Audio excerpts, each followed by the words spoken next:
بسم اللہ الرحمن الرحیم۔ آخر حضرت جویریہ نے حضور صلی اللہ علیہ وسلم سے نکاح سے پہلے کیا خواب دیکھا؟ حضور صلی اللہ علیہ وسلم کی نبوت کے اعلان سے 2 سال پہلے عرب کے مشہور سردار اور آگے چل کر حضور صلی اللہ علیہ وسلم کے بننے والے سسر حارث بن ابی ذرار کے گھر ایک بیٹی کی پیدائش ہوئی کہ جس کا نام برہ رکھا گیا، اور آگے چل کر انہی کا نام حضرت جویریہ پڑا کہ جن کی قسمت میں حضور صلی اللہ علیہ وسلم کی بیوی بننا لکھا تھا۔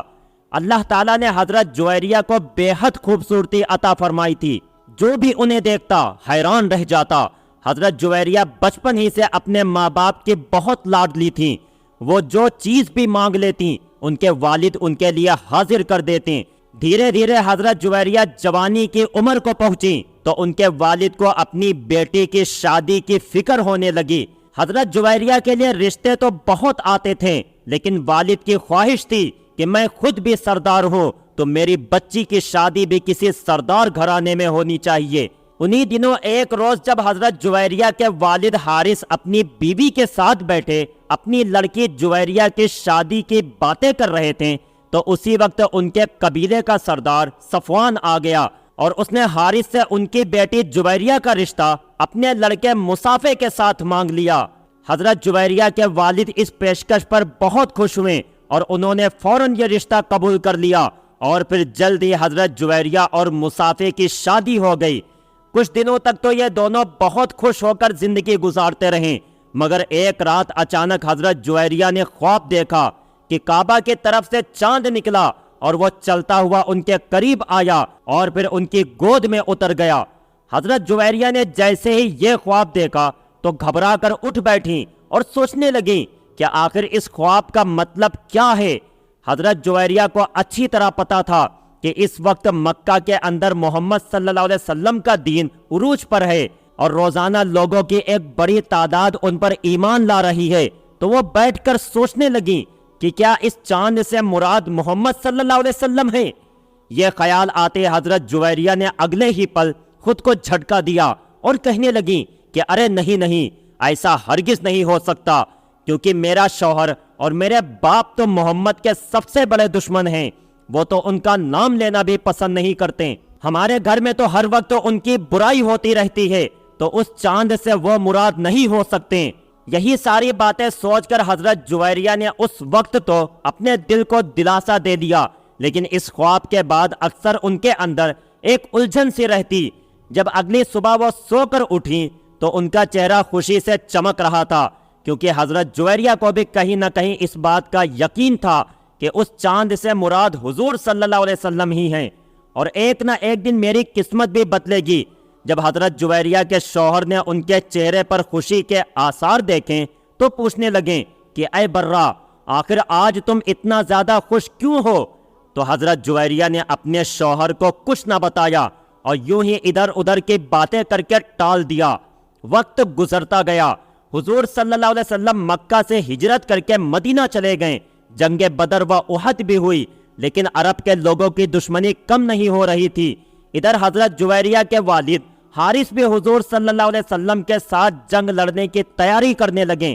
وہ کوشش میں تھے کہ مسلمانوں کو دھوکہ دے کر چپکے سے اچانک ان پر حملہ کر دیں، لیکن حضور صلی اللہ علیہ وسلم کو اس بات کی خبر ہو گئی، اس لیے حضور صلی اللہ علیہ وسلم نے تقریباً 1000 صحابہ کرام کے لشکر کے ساتھ قبیلہ بنو مستلق کی طرف ہجرت فرمائی۔ اس سفر میں حضور صلی اللہ علیہ وسلم کے ساتھ حضرت عائشہ رضی اللہ عنہا اور حضرت ام سلمہ بھی تھیں۔ ادھر جیسے ہی حضرت جویریہ کے والد حارث کو یہ خبر ملی کہ حضور صلی اللہ علیہ وسلم اپنے صحابہ کرام کی ایک بڑی تعداد کے ساتھ ہمارے قبیلے پر حملہ کرنے آ رہے ہیں، تو وہ ڈر کر قبیلے سے بھاگ گئے، لیکن قبیلے کے کچھ لوگ ابھی بھی ضد پر اڑے تھے کہ کچھ بھی ہو ہم مسلمانوں کے ساتھ جنگ ضرور لڑیں گے۔ آخر جب صحابہ کرام کا لشکر اس قبیلے میں پہنچا تو ان لوگوں نے پہاڑوں میں چھپ کر صحابہ کرام پر تیر برسانے شروع کر دیے۔ کچھ دیر تو صحابہ کرام ادھر ادھر بکھرے، لیکن پھر سبھی نے یکجٹ ہو کر ان پر ایسا حملہ کیا کہ اس قبیلے کی جڑیں اکھاڑ کر رکھ دیں۔ آخر یہ قبیلہ صحابہ کرام کے سامنے کمزور پڑ گیا اور اپنی ہار مان لی۔ اسی جنگ میں حضرت جویریہ کے شوہر مصافے بھی مارے گئے اور حضرت جویریہ بیوہ ہو گئیں۔ جنگ کے بعد صحابہ کرام نے اس قبیلے کے بہت سے مردوں و عورتوں کو اپنا غلام بنا لیا، جیسا کہ اس زمانے کا یہ رواج تھا۔ انہی غلام بننے والی عورتوں میں حضرت جویریہ بھی تھیں، جو مال غنیمت کی تقسیم کے بعد مشہور صحابی حضرت ثابت بن قیس کے حصے میں آئیں۔ حضرت جویریہ نے ان صحابی سے کہا کہ کیا آپ مجھ سے کچھ رقم لے کر مجھے آزاد کر سکتے ہیں؟ تو حضرت ثابت نے جواب دیا کہ ہاں مجھے منظور ہے، لیکن اس کے بدلے میں 9 اوقیہ سونا لوں گا۔ اس زمانے میں سونے کے سکے چلا کرتے تھے، تو حضرت ثابت نے 9 اوقیہ مطلب 9 سونے کے سکے حضرت جویریہ سے مانگے تھے۔ تو اب بیچاری حضرت جویریہ کے پاس روپیہ پیسہ تو تھا نہیں، وہ ان سونے کے سکوں کا انتظام کہاں سے کرتی؟ اس لیے وہ بہت زیادہ پریشان ہوئی۔ انہیں اپنے آزاد ہونے کا کوئی راستہ نظر نہیں آ رہا تھا۔ دوسری طرف جیسے حضرت جویریہ کے والد کو خبر ہوئی کہ میری پیاری بچی جویریہ کو مسلمانوں نے قید کر کے بندی بنا لیا ہے، تو وہ دوڑتے ہوئے حضور صلی اللہ علیہ وسلم کی خدمت میں پہنچے اور کہنے لگے کہ اے نیک انسان، میں اپنے قبیلے کا سردار ہوں، میری بیٹی بہت اونچے خاندان کی ہے، ہم یہ بات گوارا نہیں کر سکتے کہ میری بیٹی کو باندی بنا کر رکھا جائے، اس لیے آپ جو بھی قیمت مانگے میں وہ دینے کو تیار ہوں، بس آپ میری بیٹی کو آزاد کر دیں۔ آپ صلی اللہ علیہ وسلم نے فرمایا کہ میں یہ معاملہ تمہاری بیٹی جویریہ پر ہی ڈالتا ہوں، اگر وہ تمہارے ساتھ آزاد ہو کر جانا چاہے تو میں بغیر کسی قیمت کے اسے جانے کی اجازت دیتا ہوں، لیکن اگر وہ مدینہ ہی میں رہنا چاہے تو میں اس کے آپ کے ساتھ جانے پر کوئی زور زبردستی نہیں کروں گا۔ حضور صلی اللہ علیہ وسلم کا ایسا پیارا سا جواب سن کر حضرت جویریہ کے والد بہت خوش ہوئے اور جلدی سے اپنی بیٹی جویریہ کے پاس پہنچ کر کہنے لگے کہ اے میری بیٹی، محمد نے تمہیں آزاد کر کے لے جانے کی اجازت دے دی ہے، اس لیے اب تم ایسا کوئی کام نہ کرنا کہ جس میں میری رسوائی ہو۔ لیکن حضرت جویریہ نے جواب دیا کہ میں مدینہ چھوڑ کر جانا نہیں چاہتی، کیونکہ شاید حضرت جویریہ سمجھ چکی تھیں کہ میرا وہ خواب جو آج سے کچھ سال پہلے میں نے دیکھا تھا کہ ایک چاند میری گود میں آ کر گرا ہے، شاید اس خواب کی تعبیر مدینہ ہی میں موجود ہے اور جلد ہی وہ خواب پورا ہونے والا ہے۔ ایک روایت کے مطابق حضور صلی اللہ علیہ وسلم نے حضرت جویریہ سے کہا کہ کیا تمہیں 9 اوقیہ سونے کے بدلے اس سے بہتر چیز نہ بتاؤں؟ تو وہ کہنے لگی کہ ضرور فرمائیے۔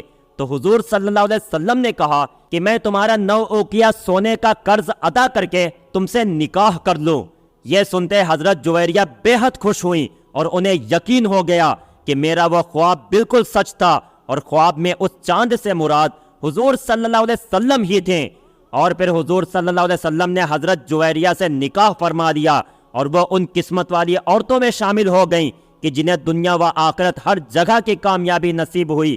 حضرت جویریہ اپنی شکل و صورت سے بہت زیادہ خوبصورت تھیں، اس لیے حضرت عائشہ کو ان پر اکثر رشک آیا کرتا۔ حضرت عائشہ رضی اللہ عنہا ان کی تعریف کرتے ہوئے کہا کرتی کہ جویریہ کی باتوں میں وہ اثر ہے کہ جب بھی وہ بات کرتی ہیں تو سامنے والے کا دل جیت لیتی ہیں۔ وہ بہت نرم مزاج اور اچھے اخلاق کی عورت ہیں۔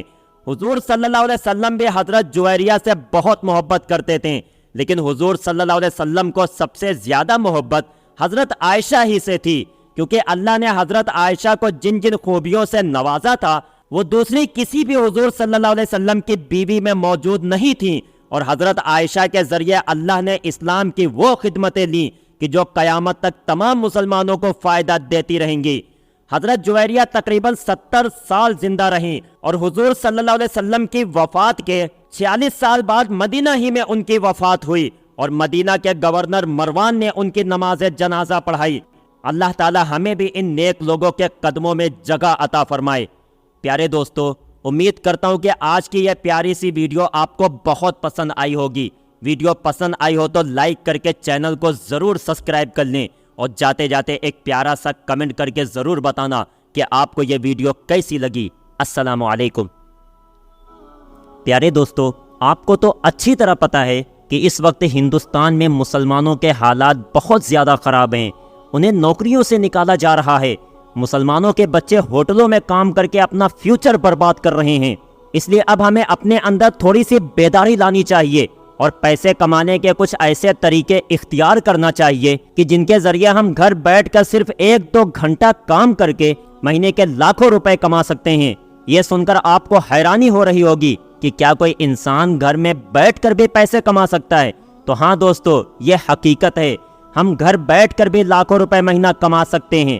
آپ مجھے دیکھیں کہ میں یوٹیوب پر جو آپ کے سامنے یہ سب ویڈیو بناتا ہوں، ان کے ذریعے مجھے ہر مہینے لاکھوں روپے کی کمائی ہوتی ہے۔ تو آخر آپ کس چیز کا انتظار کر رہے ہیں؟ اگر میں کر سکتا ہوں تو آپ بھی کر سکتے ہیں۔ اگر اپنے لیے نہیں تو کم سے کم اپنے ماں باپ اور اپنے بچوں کے لیے تو ایک قدم آگے بڑھائیں۔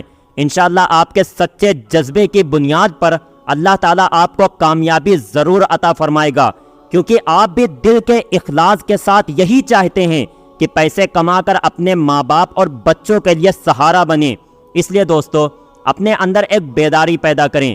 ہو سکتا ہے کہ فیوچر میں ہم مسلمانوں کو حکومت کی طرف سے کوئی بھی سہولت نہ ملے، اس لیے پہلے ہی ہمیں اپنے لیے پیسے کمانے کا کوئی ایسا بندوبست کر لینا ہے کہ ہم دوسروں کے محتاج نہ رہیں۔ دوستو، یہ حقیقت ہے کہ آپ بھی میری طرح گھر بیٹھ کر یوٹیوب سے لاکھوں روپے مہینہ کما سکتے ہیں۔ تو اگر آپ تیار ہیں تو ڈسکرپشن میں نے ایک ویڈیو کا لنک دیا ہے کہ جس میں نے سمجھایا ہے کہ آخر آپ کیسے گھر بیٹھے یوٹیوب سے کمائی شروع کر سکتے ہیں۔ وہ ٹریننگ ویڈیو دیکھ کر انشاءاللہ آپ کو بھی احساس ہوگا کہ ہم مسلمان ان سب چیزوں سے کتنی دور ہیں۔ ہمیں بڑھ چڑھ کر ان چیزوں میں حصہ لینا چاہیے، کیونکہ دوسری قوم کے لوگ آن لائن دنیا سے کروڑوں روپے کما رہے ہیں اور ہم مسلمانوں کو اس کی کوئی خبر ہی نہیں۔ تو دیر نہ کریں اور ابھی جا کر وہ ٹریننگ ویڈیو دیکھیں، بالکل فری ہے۔ پھر آپ کی مرضی، اگر آپ اپنی زندگی بدلنا چاہتے ہیں تو قدم آگے بڑھائیں، ورنہ کوئی بات نہیں۔ السلام علیکم۔